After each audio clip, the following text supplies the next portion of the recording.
I'm Izzy. Welcome back to Season 2 of the Gleeson First Time Buyer podcast. We hope you've enjoyed the season so far and have caught up on all of our latest episodes, including more chats with our brand ambassadors, tips and tricks for choosing your options, and even legal advice from a trusted solicitor. In today's episode, we're up in St Helens with another one of our fabulous brand ambassadors, Abbie, who you might know as Home with Abbie on Instagram, who has joined us for our Christmas special episode.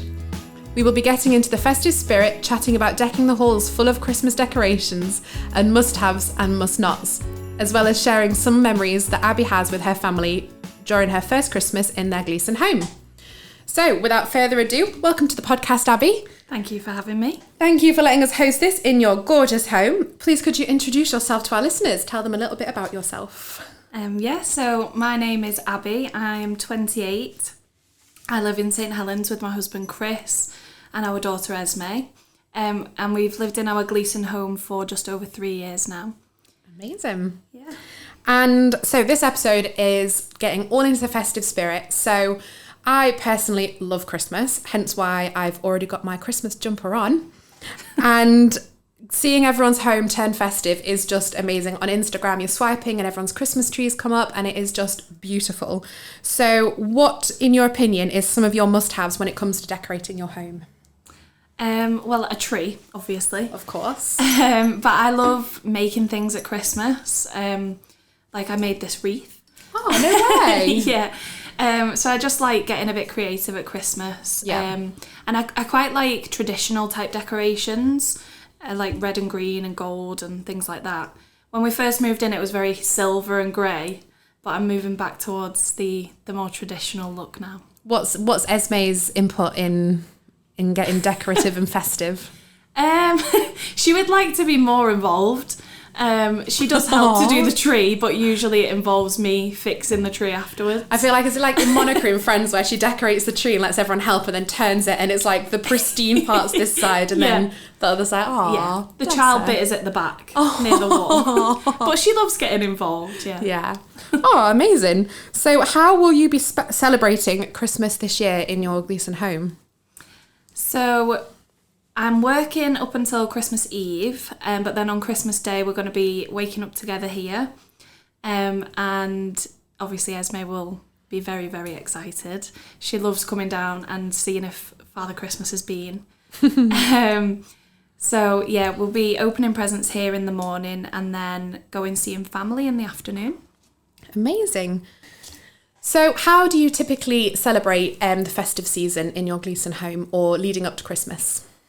I love the build up to Christmas. It's the best time of the year. We always watch loads of Christmas films. I love getting the house looking all cozy, like all the decorations and everything. Things like Christmas Eve is always a Christmas film, usually The Polar Express. Love that film. But that's a tradition in my family. We do also like Home Alone. I've never watched Home Alone. Bit of a, I know, controversial opinion. No. I know. Who has never watched Home Alone?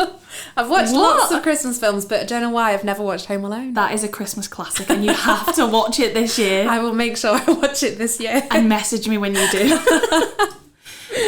So Christmas films, getting cosy. Yep. And then around Christmas, we just love seeing family, having people round, having good food, good drinks. So one of my favourite things, obviously, about Christmas is the delicious food that comes to it.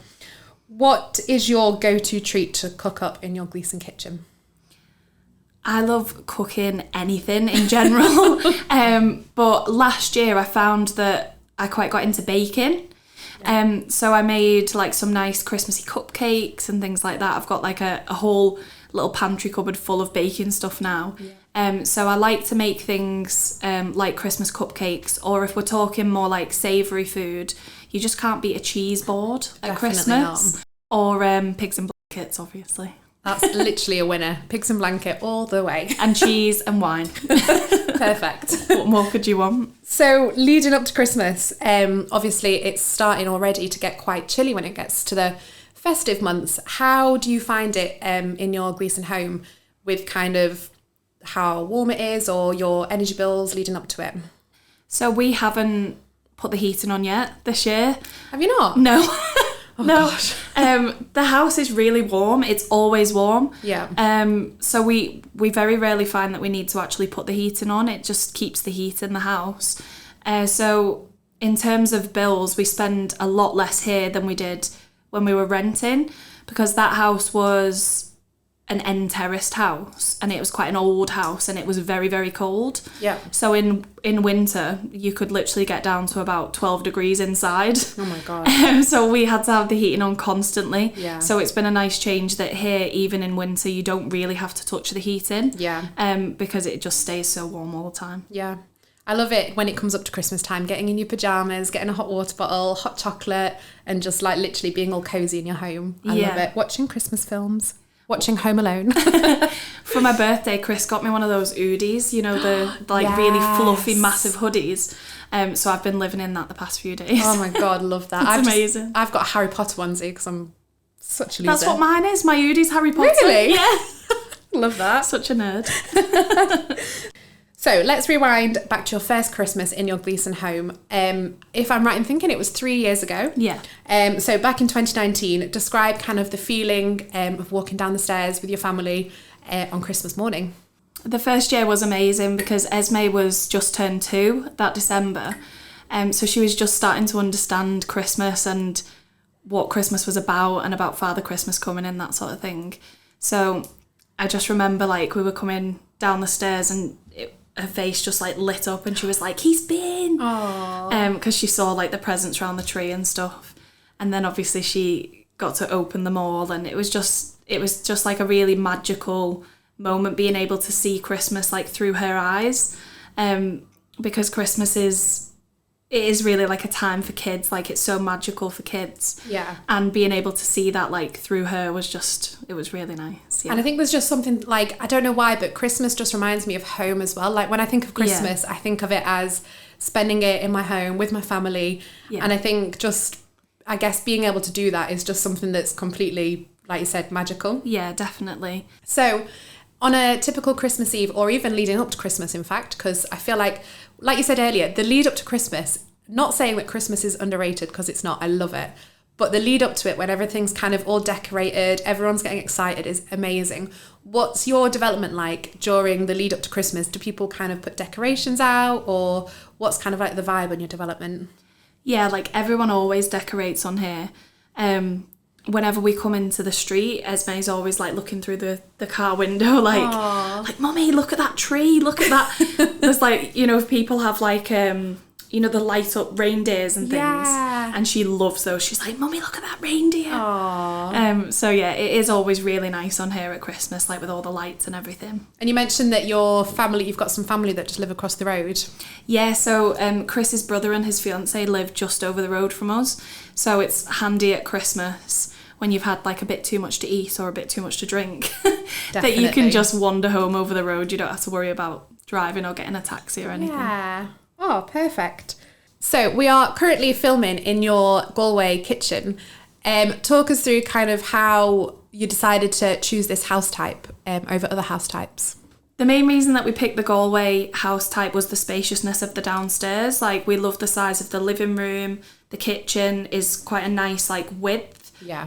Because I didn't want to feel like, in some house builders you find that the kitchen feels quite cramped, and we had a very small kitchen in our old rented house, and I knew that I wanted a bit of a bigger space, and we wanted room for Esme to be able to grow and play because she's only young.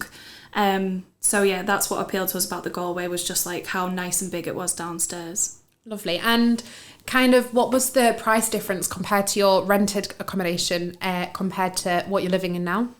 So when we were renting, we were paying £420 a month, and to mortgage this house, we're paying £375. Wow. So it's like a £45 difference, and obviously we're paying to own this house, and it's bigger. Our rented house was only a 2-bed end terrace, whereas this is a 3-bed semi-detached, so it's quite a bit less money for more space. And as well with the garden, a drive and a garage. Yeah, we didn't have any of that in our old house. Like, we had a tiny little yard, no garden, no drive, no parking. It was literally just, you know, park on the road outside the house. So to have all of those things and pay less money, it was just a no-brainer for us to own instead of rent. Yeah. And obviously the money that you pay in mortgage is going towards owning something. When you're renting, it's not. It's, it's paying somebody else's bills, basically. Yeah, and I guess coming up to Christmas, this is maybe, because it is a bit more of an expensive time of the year, you probably maybe recognise that money that you're saving, because now what would you kind of be spending your money on otherwise? Yeah, it's a strange one, because you don't really notice the difference in terms of having extra money in the bank, but you notice it in terms of being able to have more nice days out or spend more money on Christmas presents. Yeah. Little things like that, maybe buying something for Esme Yeah. that we wouldn't have had as much breathing room financially to do that before. Yeah. Amazing. So I think that concludes our episode for today. Do you have any other kind of top tips for decorating running up to Christmas, or anything that you would want to add before we end? Just have fun with it. Put things in your house that you enjoy. Don't do it because it's popular. Just do what you like. Grey and silver decorations might be on trend. It might be pink one year. But if you like red and gold, you stick with red and gold, and I'm talking to myself. So love that. Yeah, just do what makes you happy. And yeah, thank you for having me. Perfect. Thank you so much. That concludes our Christmas special episode. Thank you for tuning in, and don't forget to hit follow and subscribe to our Spotify and YouTube channel so you don't miss an episode. Merry Christmas, and thanks for listening.